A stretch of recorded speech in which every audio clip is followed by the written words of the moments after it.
You're listening to this podcast, so I know you've got a curious mind. Here's a helpful fact you may not know yet. Drivers who switch and save with Progressive save over $900 on average. Pop over to Progressive.com, answer some questions, and you'll get a quick quote with discounts that are easy to come by. In fact, 99% of their auto customers earn at least one discount. Visit Progressive.com and see if you can enjoy a little cash back. Progressive Casualty Insurance Company and Affiliates. National average 12-month savings of $946 by new customers surveyed who saved with Progressive between June 2024 and May 2025. Potential savings will vary. This episode is brought to you by Indeed. Stop waiting around for the perfect candidate. Instead, use Indeed sponsored jobs to find the right people with the right skills fast. It's a simple way to make sure your listing is the first candidates see. According to Indeed data, sponsored jobs have 4 times more applicants than non-sponsored jobs. So go build your dream team today with Indeed. Get a $75 sponsored job credit at Indeed.com/podcast. Terms and conditions apply. Ignition sequence start. 6, 5, 4, 3, 2, 1, 0. All engine running. Liftoff. Live from Joe's mom's basement, it's the Stacking Benjamin Show. I'm Joe's mom's neighbor Doug, and on Monday, we took a deep dive into building out your international portfolio. So today, let's take that one step further and chat with a woman who builds global indexes. She's the head of index product management at MarketVector Indexes, Joy Yang. And in our headline, while we help you diversify better, Wall Street is helping you bury yourself alive. We'll share developments. And you can be sure that halfway through this fun house, I'll rock your socks off with my incredible trivia question. And now, 2 guys who are ready to help you build interest faster and pay less. It's Joe and OG. Are those Payless Shoe Centers still a thing? Like the Payless Shoe Stores? That's exactly where my head went. I was wondering, how can I make a joke out of this? We could be the Payless podcast on every street corner. Hey, everybody, welcome back to Stacking Benjamins. It's International Investing Week. Steve's bringing in the international tones to today's show. We seem totally international. OG has the beret on again, which totally fits. I don't know about that. His look. I'm painting a picture here. He's got the little espresso cup with his pinky out. That I do have. Legs are crossed in that awkward way. Doug's shoving baguettes in his, well, that's no different. Yeah, that's just Wednesday. Baguettes in his pie hole every chance he gets. But we are helping you add international investing to your portfolio. And as you said so eloquently, Doug, Joy Yang joins us, OG. She is head of index product management at MarketVector Indexes. It's based in New York City. They create the indexes that exchange-traded fund companies base their exchange-traded funds on. So she's somebody that, A, doesn't have a product that you and I can buy. So I really like going next level with that. And second, she's somebody that's on top of international investment opportunities all day. And that's why she's our Wednesday mentor. But first, before Joy, we have a couple sponsors that make sure that this is all free. You don't have to pay anything for all this international investing that we're doing this week. All the talk to help you build a portfolio. We're going to hear from a couple of those sponsors now. And then Joy Yang, our Wednesday mentor, joins us in Mom's Basement. You may not know that when we started Stacking Benjamins, it was a blog. And even then, just the startup cost, I remember thinking, is this the right thing? And what if I write things and nobody comes, right? Well, luckily, that didn't end up happening. But starting something new isn't just hard. It's terrifying. There's so much work. You're not sure whether it's going to work out. You're not sure if anybody's going to read it. And then we change it to a podcast. Is anybody actually going to listen, right? What if nobody wants all the stuff that we have? Well, had I used Shopify, it would have been even easier because with their expertise, their helpful tools, and their easy to use platform, that's something that would have made Stacking Benjamins more effective much, much more quickly. Shopify is the commerce platform behind millions of businesses around the world and 10% of all e-commerce in the U.S. Names you've heard of like Heinz and Mattel, Shopify, Gymshark, Aviator Nation, Allbirds, also all Shopify. Get started with your own design studio with hundreds of ready-to-use templates. Shopify helps you build a beautiful online store that matches your brand style. And best yet, Shopify is your commerce expert with world-class expertise in everything from managing inventory to international shipping to processing returns and beyond. And did I mention that iconic purple Shop Pay button? It's used by millions of businesses around the world. It's why Shopify has the best converting checkout on the planet. It also helps boost conversions, meaning less carts going abandoned and more sales for you. So you're stacking Benjamins much more quickly. Time to turn those what ifs into with Shopify today. Sign up for your $1 per month trial today at shopify.com/SB. Go to shopify.com/SB. That's shopify.com/SB. Dell PCs with Intel Inside are built for the moments you plan and the ones you don't. They're for those all-night study sessions, the moment you're working from a cafe and realize every outlet's taken, the times you're deep in your flow and can't be interrupted by an auto update. That's why Dell builds tech that adapts to you. Built with long-lasting batteries so you're not scrambling for an outlet, and built-in intelligence that makes updates around your schedule, not in the middle of it. Find technology built for the way you work at Dell.com/Dell PCs. Built for you.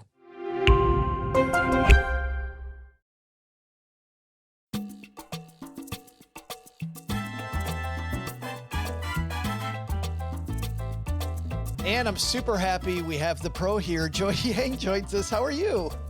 I'm good, thank you. And sorry, I apologize for the lighting. No, that's okay. What everybody who's listening only doesn't know is that we've changed rooms, and now the lights keep going off in the room that Joy's in. So everybody walking by is going to watch her waving her arms and like a crazy person. Well, that's how fun Stacking Benjamins is, Joy. I mean, really, Okay. that's exactly what it is. You know, a lot of our stackers, Joy, are just, they're new to investing and they really don't know how they can get into international investments. I mean, there's direct placements, there's ADRs, there's mutual funds. I lost most of our audience there, but you guys do one thing in particular, which is exchange traded funds, which we really have an appreciation for. But let's just do the basic definition. What is an exchange traded fund and kind of how does it work, Joy? Well, if you take the words independently, it is a fund, which is essentially a basket of stocks or bonds or multi-assets that's inside a wrapper, which you share with other investors so that you share all the costs of buying, trading, custodying the stocks and bonds within that fund. And the beauty of an exchange traded fund is it takes this fund and then it allows you to trade it on an exchange, just like a stock. So we all know how to trade a Microsoft or Amazon. Well, you can also trade hundreds of names inside a fund on the exchange in one transaction. So it allows us to really buy cheaply hundreds of names, US names, international names, stocks, and bonds in one transaction at a lower cost than if you were to do it on your own, where you would have to open an account in different countries, have a custody, make sure you take care of the currency, take care of corporate actions. So you allow your fund manager to do this across multiple shareholders, and it allows you to have exposure to a very diversified baskets of stocks, bonds, and other assets. I love the point there that it really allows investors, our everyday investors, to do what wealthy people already know, right? If I invest in several things, my chance of losing money goes down, certainly, because the chance of everything going down together is less. But I couldn't imagine buying all the things in one index at one time. I'd never thought about that. Like that's 50 pages on my screen wherever I'm trading. Yeah, and probably the other benefits of an ETF is that you can actually see what names you're holding inside the ETF. Oh, complete transparency. Yeah, so that's transparency. So that allows you to understand much more how, what names you're buying. It's not a black box. So, you can watch the, individual names, stocks and bonds move, but you're now holding it all together inside a fund. And it's very transparent. Many of these ETFs are also linked to indexes, and that's what we do. We're an index provider. And indexes usually have a rule or a methodology that outlines exactly what they're allowed to buy, how the weighting structure works, which countries they can invest in. So all of that is very clear. So it's almost like reading the ingredients on a can or a menu so that you know exactly how it should taste, how it should smell, and what you're getting. Looking at MarketVector's list of ETFs, you have all kinds of ETFs. And we had a show just recently about where people are really flourishing, Joy. And one of those countries was Indonesia. And I was just in Indonesia.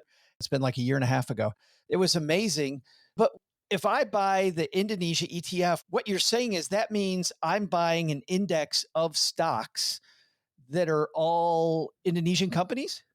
Yes, we provide the index that's linked to the ETF. We provide the rules of which stocks qualify, and usually we look for rules that will make it investable. So many Indonesia stocks trade, but they're not all investable because either they're too illiquid, they don't trade all the time, or they're quite expensive. So we're trying to filter it down for people who use our index to construct ETFs. They know already that they're getting a very tradable, investable products. And we have Indonesia, we have Vietnam, we have Brazil, we have multi-country indexes. And the main focus that we try to provide is what are the investable names in this universe? Because when you're trading an ETF, you're trading baskets of these names very quickly. And we want to make sure you're reducing your costs because, cost is also the other factor that drags down performance. Yeah, that is an upside, is that even though you're in Indonesia, let's say, or Brazil, to your point, or wherever, you're buying at such a low fee versus these managers that are going out hunting for stuff that need to be paid. I mean, people need to be paid for the good work that they do. We talked about individual countries. What we haven't talked about is you guys also do indexes that are based on sectors of the market as well. And some of your indexes are sector indexes. Can we switch from globally as defined by country to global as defined by sector? What's the difference between those two concepts? A sector is where we categorize or bucket the world into clusters of stocks or bonds or assets that really have very similar risk and reward characteristics. So for us, we think of these sectors as themes, because AI is a theme that clearly everybody wants to participate in Never now. heard of it. No, I'm Yeah, kidding. what do you mean by AI? Like where's this AI? Is it a software? Is it the hardware? Is it the data? Is it the adopters that are using it, like the Apples and the Amazon, to actually produce and increase productivity? Or is it like the semiconductors that are making all of this happen through their hardware and through the innovation that they're doing at the semiconductor level? For us, we start with, well, what do you mean by AI? And then how do you then filter for those stocks that are going to capture the growth in AI? By doing that, then you're participating in what your expectation about the opportunities and the growth, as well as the risk in Sure. tracking AI companies. And that was my next question is, investing in a single sector, definitely. You mentioned the upside, right? Is that, hey, if I think that you've got global defense industry, I'm looking at right now as an example. If I think global defense industry is a growth area, man, I hope not. But if it's a growth area and these companies grow, then I make more money. If I invest in Indonesia and I'm right, I make more money. But you also mentioned, we can go regionally, we can go just worldwide. What are the risks versus the upsides of each of these different ways of getting into exchange traded funds? So I think it's very important to remember that you don't get reward without taking on risk. And we would never say put 100% of your allocation into whether it's defense or AI. You have to think carefully about where you want to tilt maybe some of your outlook towards. And, we've also seen very recently that you can have 500 US companies, but maybe 7 of them contribute to the majority of the weight in your portfolio or the performance. So, having 500 stocks doesn't necessarily mean that you're diversified. You still may be concentrated. So when you think about using sectors and international countries, you're really trying to diversify some of the performance that you may hold in the rest of your portfolio because they're going to move in different times, up and down, not always together, because they're being driven by different types of risks. So defense as a global theme won't all be exposed to U.S. government tariffs, because we know,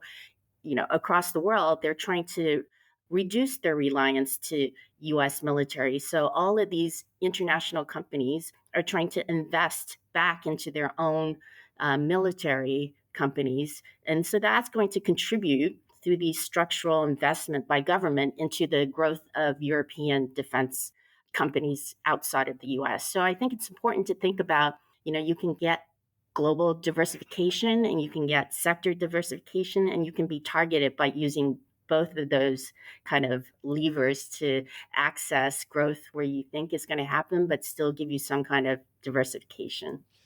Let's have a little fun, which I'm glad we talked about risk first before we talk about fun. At MarketVector, your company looks at so many different indexes and so many possibilities for investing. What seems exciting to you? And I want to caution our stackers, by exciting stackers, I don't mean that this is where you should put your money. I just want to talk about what are some of the cool things. Like I'm looking right now, and I'll just give you one. I think digital India, I didn't even really know what that means, but I think India and I think digital together. And to me, Joy, that just seems like an exciting place to be. I don't know if it's going to be good. I don't know if it's going to be bad, but it certainly is exciting. And I think going back to how you started, always remember there's risk in Right. focusing on these exciting part of the world. You have to have an understanding of the long-term structural shifts in these exciting parts of the world. India, not only is the government kind of supporting initiatives into digital infrastructure, but it has a very strong demographic base. So you think of this as a very young, tech-savvy population that's very digital, aware, and it also has a rising middle class that's spending money.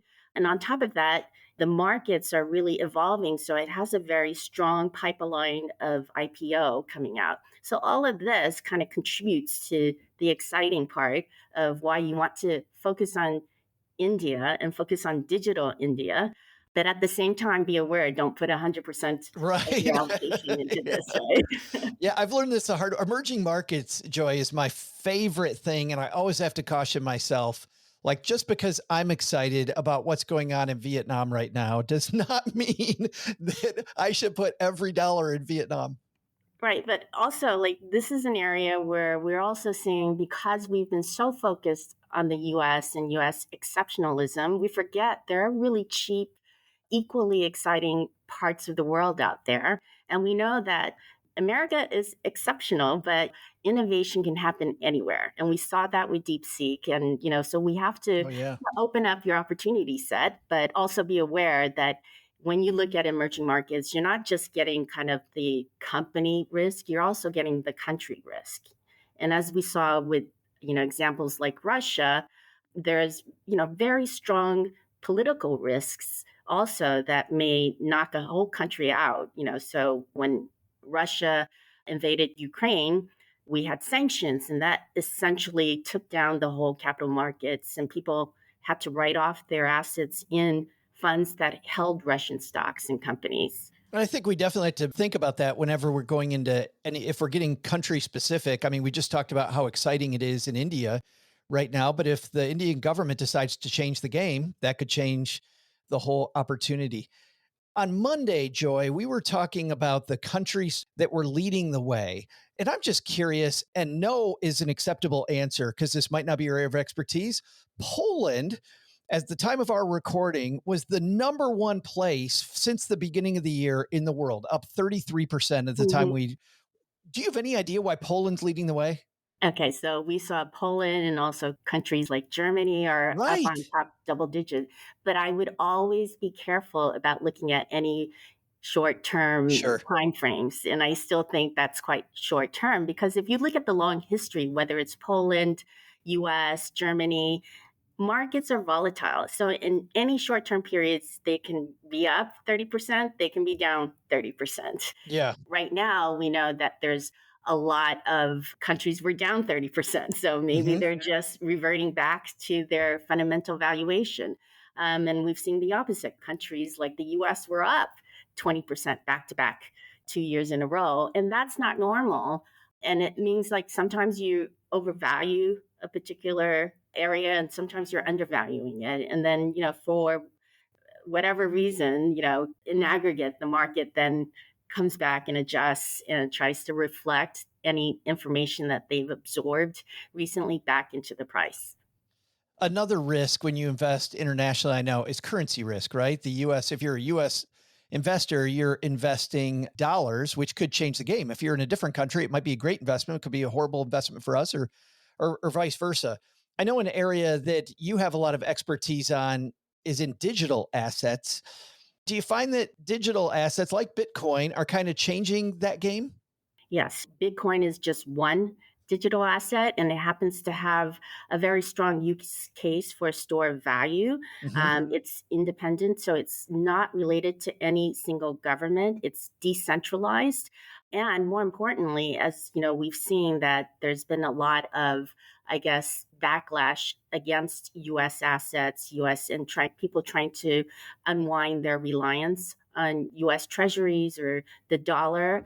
Bitcoin actually has trust built into the software because at the end of the day, it's a software. It's not issued by any single government. So I think people are looking at Bitcoin as a store of value that won't be influenced by some of these macro risks that we're seeing in the market. And it has a strong case, like digital gold, for preserving value. And as we see institutional players come into the market, as we see regulatory clarity come into the market, we're seeing the speculative aspects of Bitcoin because crypto assets, we know that the price is volatile. It's a young industry. People are still trying to learn about it and the investor base is changing. So the price is hugely volatile. But as we see this kind of maturing of the asset class, the maturing of Bitcoin, we're seeing the price volatility come down. And if you actually look at Bitcoin, it's actually less volatile than, stocks like Nvidia, Palantir, or Coinbase. No, it's interesting. Yeah, so it has, it's shifting its behavior and it's becoming more of an established investment option for people. But, I would still caution individuals to put all of their money into Bitcoin. But you can also look at it now because I think a lot of your listeners may be hesitant about holding Bitcoin because of how to access it, how to make sure your password is kept safe and how to custody it. That was my very next question, actually. You beat me to it. It is now available in an ETF format. So you don't have to worry about all of those things. And you can trade it on the exchange, on a regular exchange, the same way you do other stocks. And you don't have to worry about a password or safekeeping because your fund manager and your ETF provider will do that for you.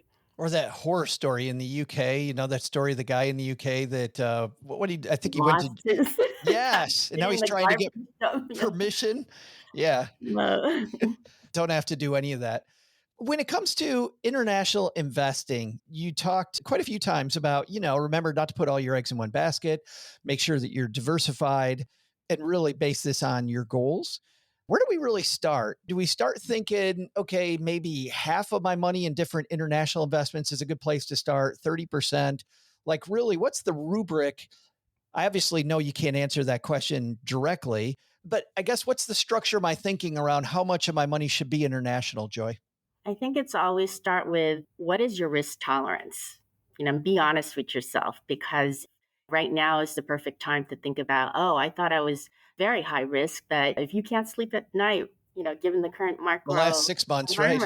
You're probably not. So you need to dial it down, and as we go out the spectrum from developed markets to emerging markets, we're picking up more risks, not just political risk, but economic risk, as you mentioned, currency risk, custody risk, all of those risks kind of expand.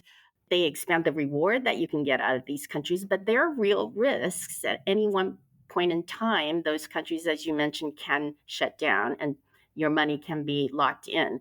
So what's your risk tolerance? If you can take risk and you have a long-term horizon, this may be a great opportunity, because then the other aspect is you have to focus on your long-term goals. If you have the time, don't listen to day-to-day headlines. Just be convicted or convinced about your long-term investment case.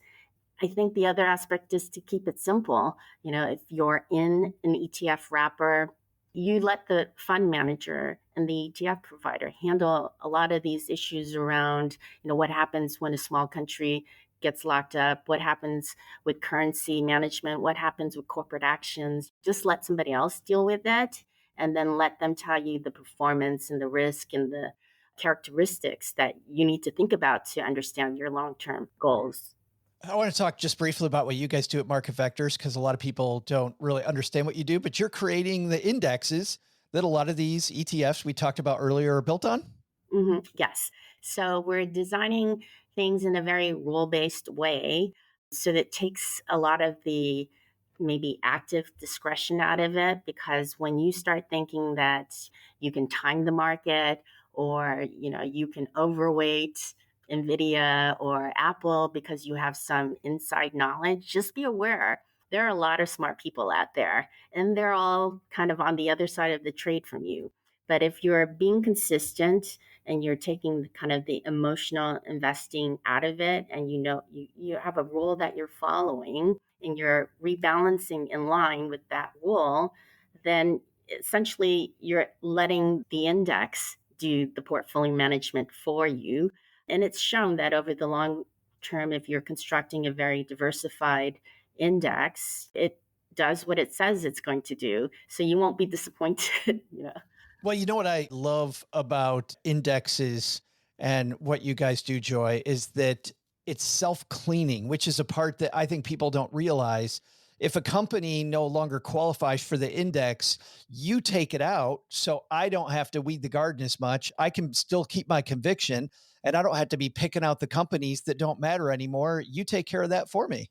And also, if a new company comes in, we're considering whether or not it fits into that Good index. point. And you can't possibly know, like, the thousands of companies that come into the market every day, as well as the companies that disappear from the market. Part of what we also focus on is education. So it's not enough to think, oh, I want to be in AI, but we try to provide the investment insight into what does that mean? How do we construct it? Because I think the most important aspect of being an investor is being humble about what you don't know. So you have to do your homework. We'll provide as much of the material for you, but you also have to do the homework, and you have to really understand what you're investing in, because there's so many indexes out there. You can design a rule to do anything, but just make sure you understand what it does. So I always think, don't just trust that it's an index and wrapped up inside an ETF. You have to really think about, does this fit into my total portfolio? Does it match my risk tolerance? And do I have the investment horizon for this particular asset? To your point, there was a few years ago a situation with oil, and I was reading online somebody who was picking an oil index, which the majority of our stackers don't get industry specific like that. But when they did, they picked it purely based on price, not realizing really what was going on under the hood. So I love the education aspect, Joy, because there's really a little more we need to know than just what's the cheapest thing to buy. Like, what are they actually doing there? And to get some of that education, where do we go? Just to marketvector.com? Go to marketvector.com. We have lots of insight papers, but also listen to these podcasts like yours. I love listening to these investment podcasts because yours makes it fun. A lot of them are very targeted, whether it's around just crypto assets or just fintech indexes and ETF opportunities. There are a wide variety of them, but I always say do as much of the homework as you can. Be curious, think about international markets, because we're focused on American companies because that's what we know, Right. see all day. The home bias. Yeah. So I think listen to international news and try to be open to understanding there are other companies in whatever auto space, semiconductor space.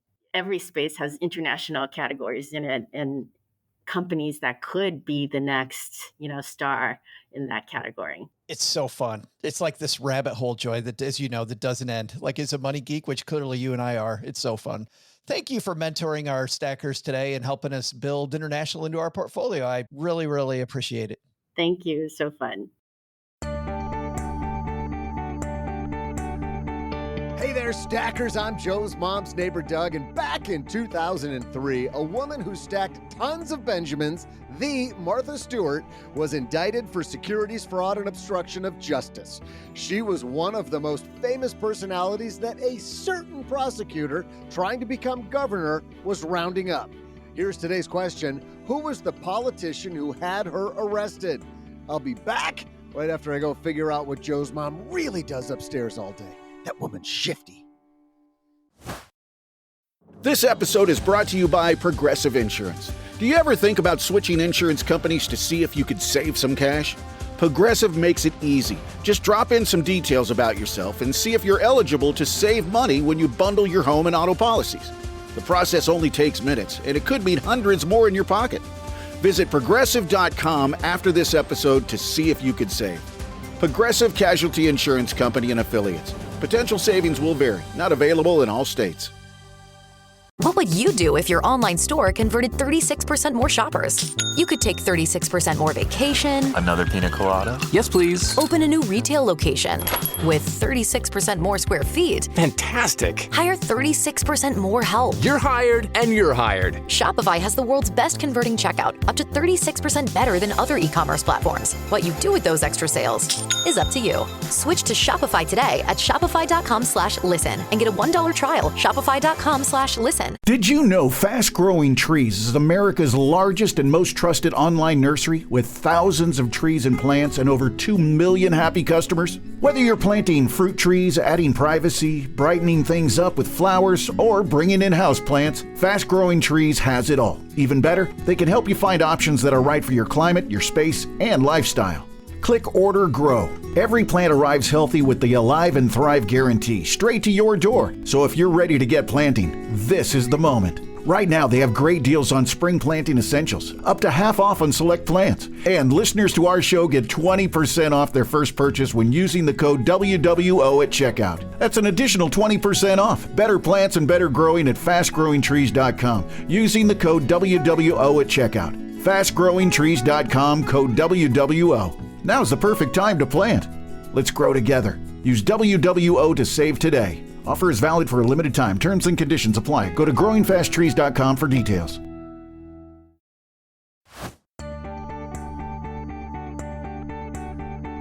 Hey there, stackers. I'm private investigator and guy who has a lifetime subscription to Martha's magazine, Joe's mom's neighbor, Doug. Well, while Martha Stewart is great at color combos, I'm sure she didn't know that orange was her new color until today's date back in 2003, when she was indicted by a prosecutor with big aspirations. Sadly, these were all dashed with self-inflicted wounds when he was identified as client number 9 in what became a major FBI investigation. Unfortunately, by this time, Eliot Spitzer had become governor of New York. Yes, that Eliot Spitzer. To add insult to injury, it was later found that Spitzer had spent $80,000 on prostitutes. Talk about pot calling the kettle black. Oops, my bad. Should I have said, talk about insider trading? Right. That's maybe the best innuendo I've ever come up with. That's so bad. That's equal to almost 800 Benjamins. Buy the meme coin now, kids. And now, two guys who would rather invest that money in a way that would equal. It's almost equal to 800 Benjamins. Joe's doing math in his head. $80,000 is almost equal. Two guys who would rather invest that money in a way that would last longer than 3 minutes. Back to Joe and OG.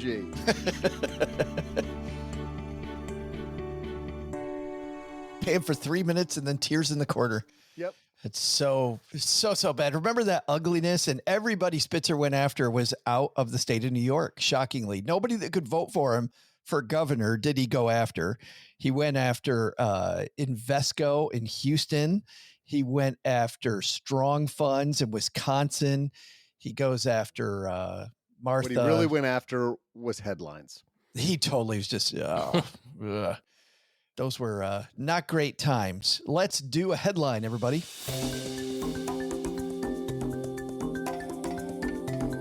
Well, while we're talking about helping you add international into your portfolio in a responsible way that will give you good diversification, Wall Street's found a way to fleece you even more, OG.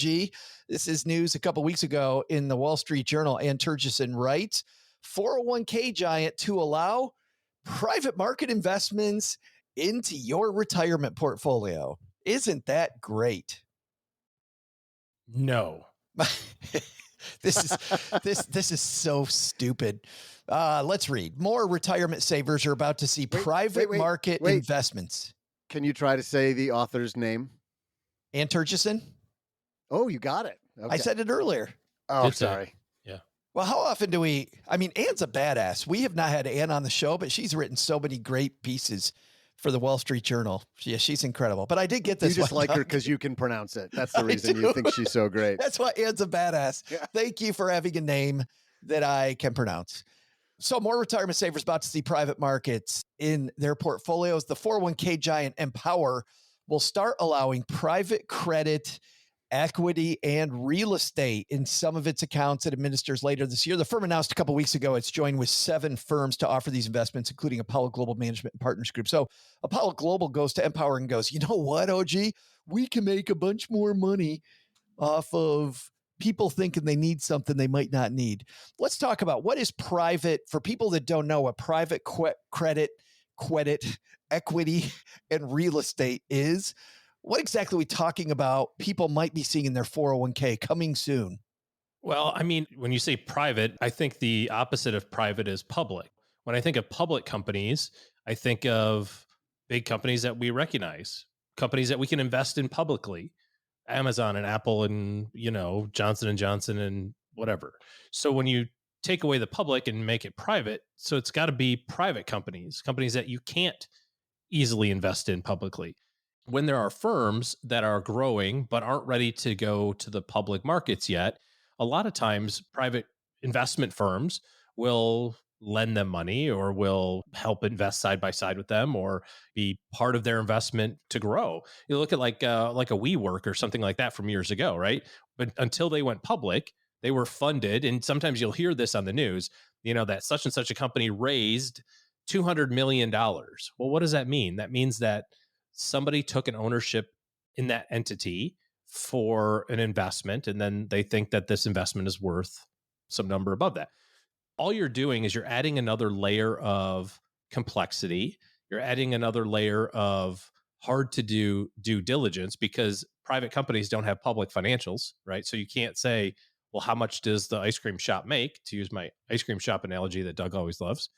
You just have to trust that the firm that's doing the investing with you, side by side with you, has done that and say that it's a good thing. But they don't have any responsibility to you. Their responsibility is to their shareholders and their investors. And so if you're an investor in something and you're going to sell it in the future, what do you want that investment to do? You want it to go up. And so you'll do whatever you need to do to make that investment go up, even if it's not at the benefit of all the other investors. So not saying that it's always like that, but you're adding a significant layer of opaqueness, I guess, to the whole investing process in the hopes of doing what? I just don't understand. Like what's the beneficial outcome of investing in a private equity fund or private credit, God forbid, or private real estate, which we know a lot of. We have seen that over the years, right? I mean, you and I, Joe, have had a lot of experience in the private real estate side of the equation, and it's awful. It sucks. You see things go bad, and as a person in it, you're locked in it. You can't get out. You've got no recourse. You've signed a bunch of paperwork that says you can't sue them. You've got all of this just ugliness that can happen. I just don't understand why, especially when study after study, OG, shows that you can become a multimillionaire just using the basic stuff in your 401k. Even if it's a high fee 401k, you can still get there. Why we think that more complexity equals better? More complexity doesn't equal more better. It equals more complexity. Yeah. It just drives me crazy. The line I love is this paragraph and then the next line. Wall Street firms have been pushing to get private investments into the hands of individual investors. Let's actually stop there for a second and sidecar here, OG, because you have said a million times, banks will find their way to make money. You are seeing right now the Trump administration rolling back stuff the Biden administration did to lower the huge fees people were doing on overdrafts and all these protections, right? Rolling them back. And Cheryl said, wow, that's horrible. I don't like the fact they're rolling them back. And I said, banks are going to find a way to make money off you no matter what. Yes. Are these fees horrible? Yes. Banks will find another horrible fee. What have Wall Street firms seen? Wall Street firms have seen you, investor, demand that, you know what, the expense ratios on the funds you use in your 401k get lower and lower and lower and lower. So as they see that, guess what Wall Street firms are doing? You know what we should do? Private equity. But, you know, private equity is something you probably need as you see your mutual fund fee go down. It drives me crazy. Yeah. They see the $12.4 trillion market for 401k type retirement plans is crucial to this growth. Of course, Ann writes, of course, I got $12.4 trillion over here that I can't get my hands on. Oh, we got to go talk to Congress about maybe being able to get something done here. Empower, which oversees $1.8 trillion, they're one of the biggest. Well, they are the biggest provider yet to offer these investments in 401ks. Then Ed Murphy, the chief executive advisor at Empower, says this: a lot of private asset managers see tremendous opportunity there. Oh, gee.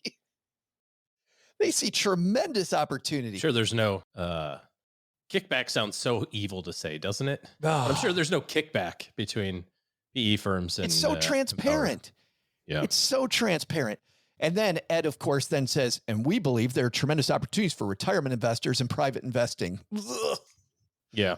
I mean, again, this all boils down to risk and return. Ultimately, the more difficult it is to get clear data, the higher the expected return has to be.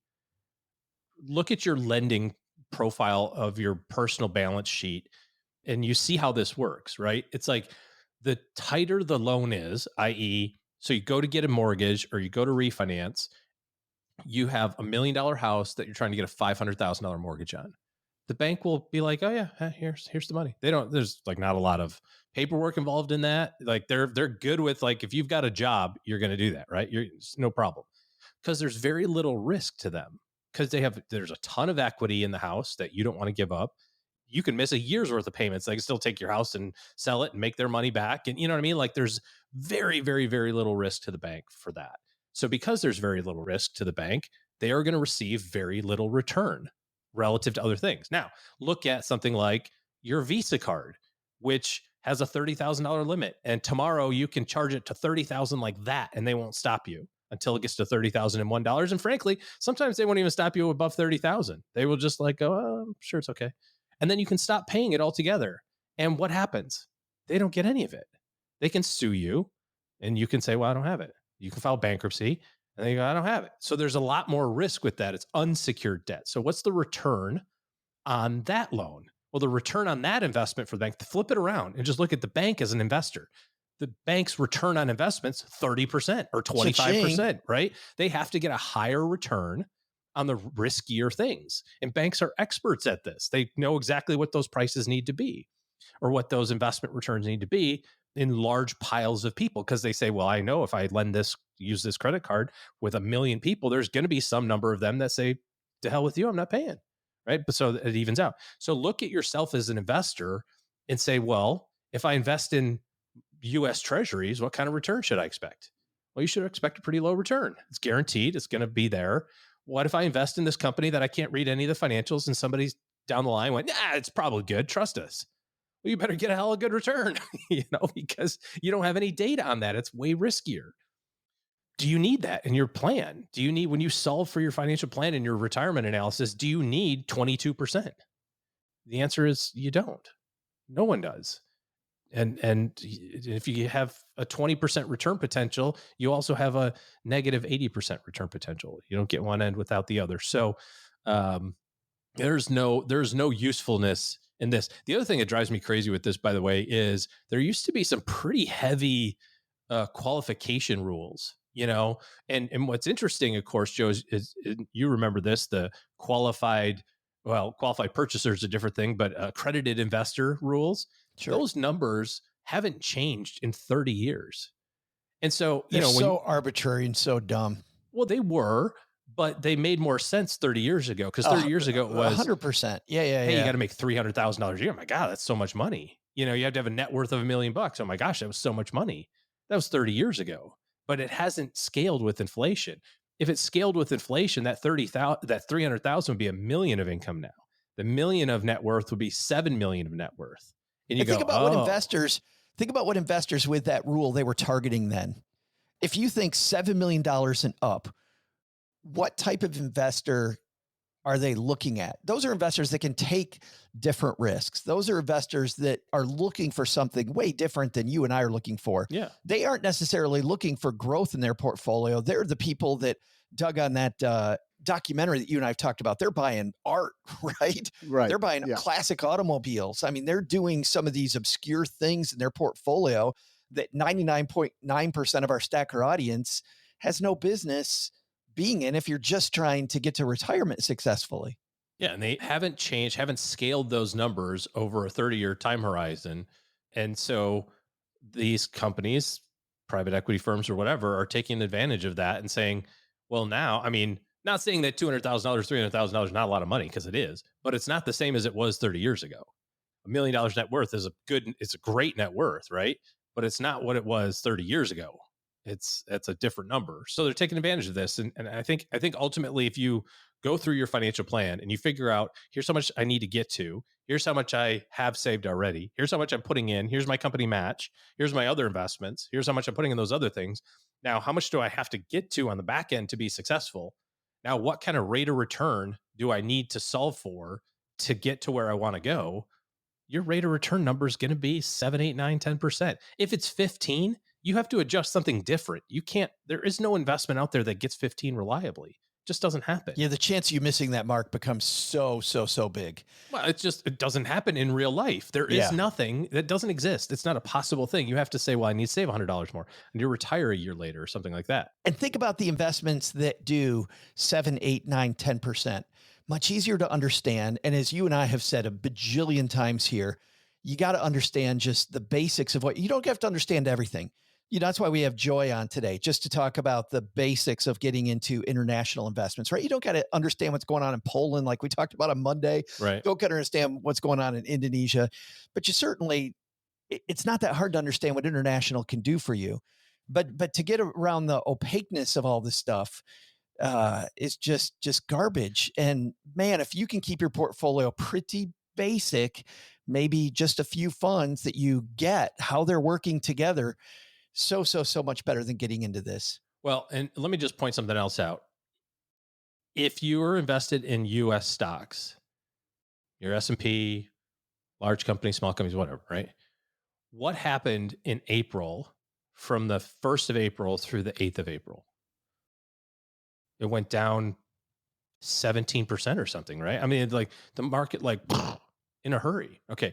That's the investment that averages 10. Went down 10, 12, 15% in 8 days.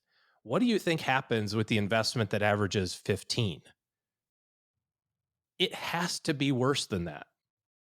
When you look at the history of the market and you go, well, hold on a second. My gosh, in 2008, 2007, the market was down 37%. Like, holy crap. Peak to trough during the Great Recession, it was down 52%. Yeah, that's the thing that gets you 10. Is every once in a generation, it goes down by half. Every 5 years, it goes down by a third. What do you think happens when you try to shoot for 20% returns? I like the analogy used earlier with credit cards and banks. So think about a bank offering 30. If you look at why do they offer 30, which I thought was a great point, it's because some people are going to give you 0. They're going to default on that credit card. They're going to wipe the slate clean. They're going to declare bankruptcy. So they're not going to get 30 from everybody. There's a level of risk. Now, the cool thing is Citibank and Chase can play the law of large numbers. Mm-hmm. You and I don't have the large number. We got one shot, right? Yeah. So if I take 30% of my portfolio, I put in a private equity thing and it goes to 0. What's your recourse? Where do you go? You're forked. Yeah. My bad. It's not good. By the way, Jenny Johnson, let's call her out, CEO of Franklin Templeton. She also thinks this is a great idea. She says private assets can boost returns and reduce portfolio volatility. Private real estate, for example, provides income and inflation protection. And you know the reason she's for it? They're going to manage the private real estate fund the partnership's going to offer. It's weird that she would be positive about this. And get this. This is the big one, everybody. We've talked about how much we can't stand target date funds. Labor Department during the first Trump administration issued guidance confirming the 401k plan can offer private equity in a diversified portfolio like your target date fund.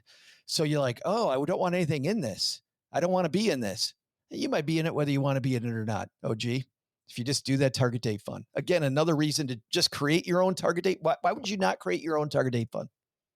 I will link to this in the show notes. Just disgusting. It just gets so great. Link to it in the show notes. It's Stacking Benjamins. Great reporting by Ann Turgeson, again, as usual, over at the Wall Street Journal. Let's wander out in the back porch while I can, like it's a palate cleanser, Doug. We got to do something better. I'll begin, which is that we just, at the end of May, updated both of our guides. We updated the tax guide and we updated the HR guide. And for those guides, it's stackingbenjamins.com/benefits and stackingbenjamins.com/tax guide. You just go to stackingbenjamins.com/guides if you want to look at them both. We just gave you this month a lot more third-party resources, almost like Kevin does with the 201. We pointed to specific episodes on Stacking Benjamins.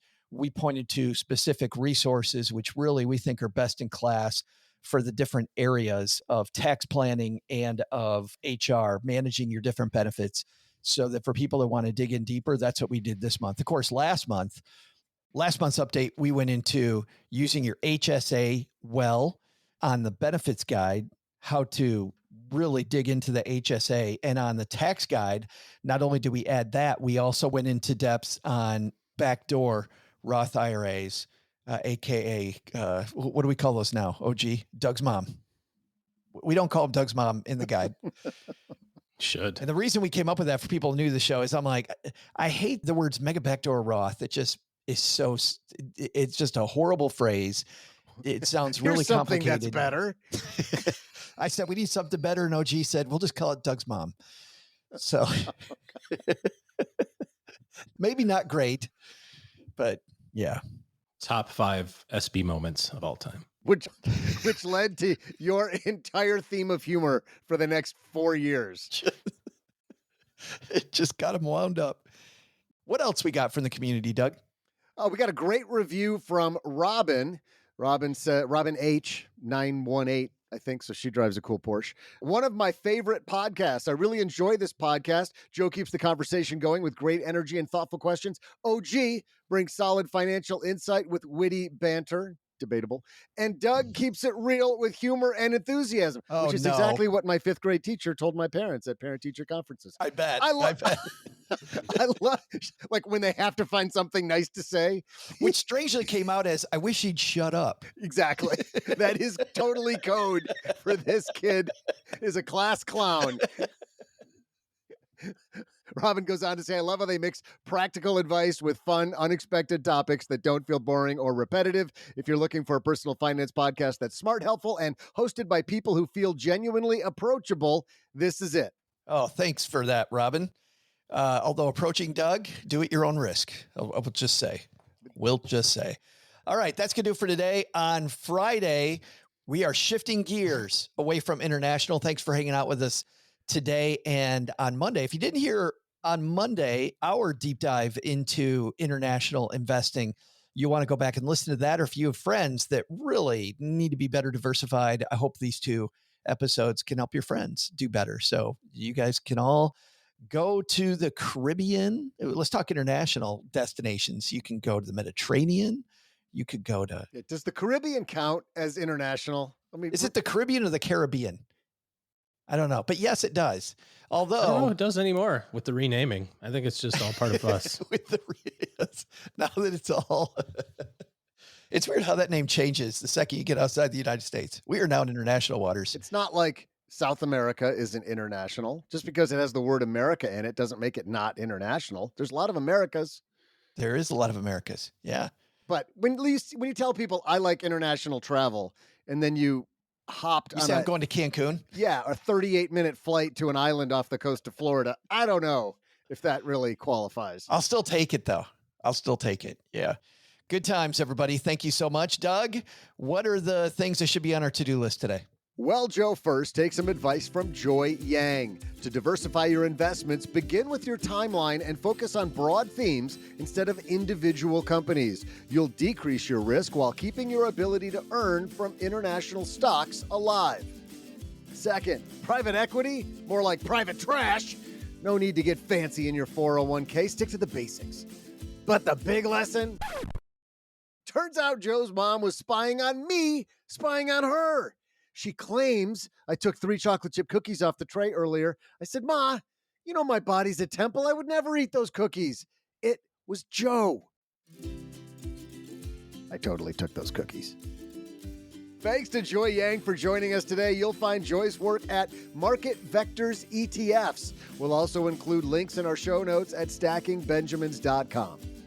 This show is the property of SB Podcasts, LLC, copyright 2025, and is created by Joe Saul-Sehy. Joe gets help from a few of our neighborhood friends. You'll find out about our awesome team at stackingbenjamins.com, along with the show notes and how you can find us on YouTube and all the usual social media spots. Come say hello. Oh yeah, and before I go, not only should you not take advice from these nerds, don't take advice from people you don't know. This show is for entertainment purposes only. Before making any financial decisions, speak with a real financial advisor. I'm Joe's mom's neighbor, Doug, and we'll see you next time back here at the Stacking Benjamin Show.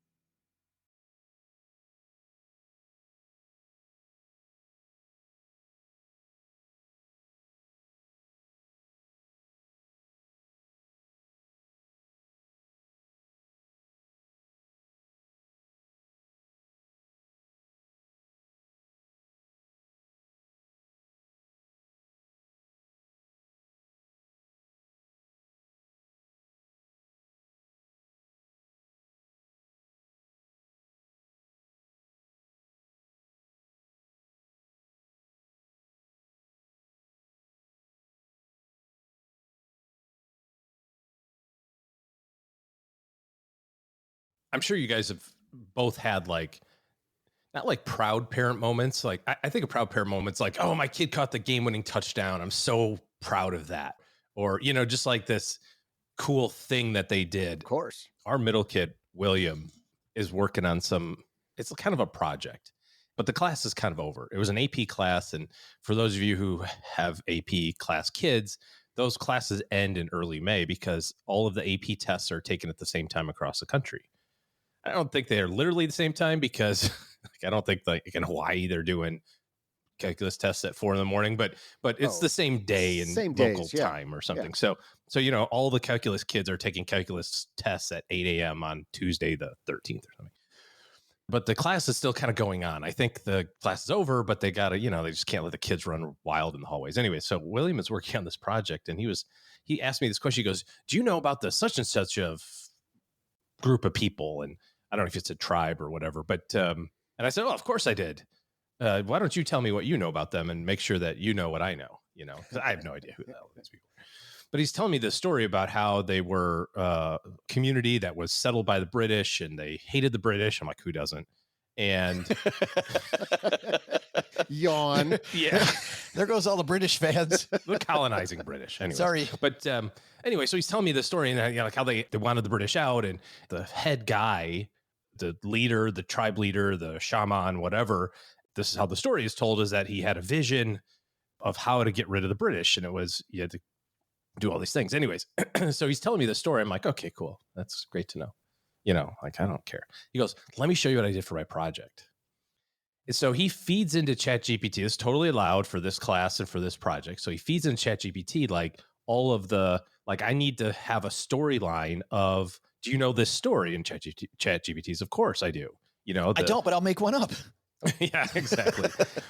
Anyways, long story short, he starts feeding in these prompts, and I feel like I'm pretty good at chat.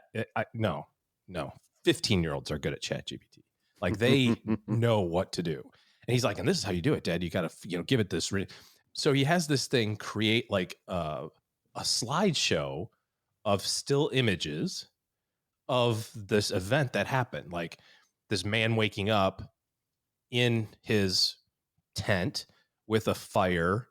And William's perspective is, and he writes this in there, he wants to see what the man would see if he were waking up in his tent. And so ChatGPT is like, well, there'd probably be a fire and there'd be some children sleeping nearby. And, and he would have maybe an animal, a dog or something like that nearby. And so this picture, this still image is of someone basically looking at their feet as they're waking up, and there's like a little crackling fire right there. And you see in the distance, like in the corner, there's a couple of children sleeping and another person sleeping over there. And it's what you would imagine it would look like, right? Okay, cool.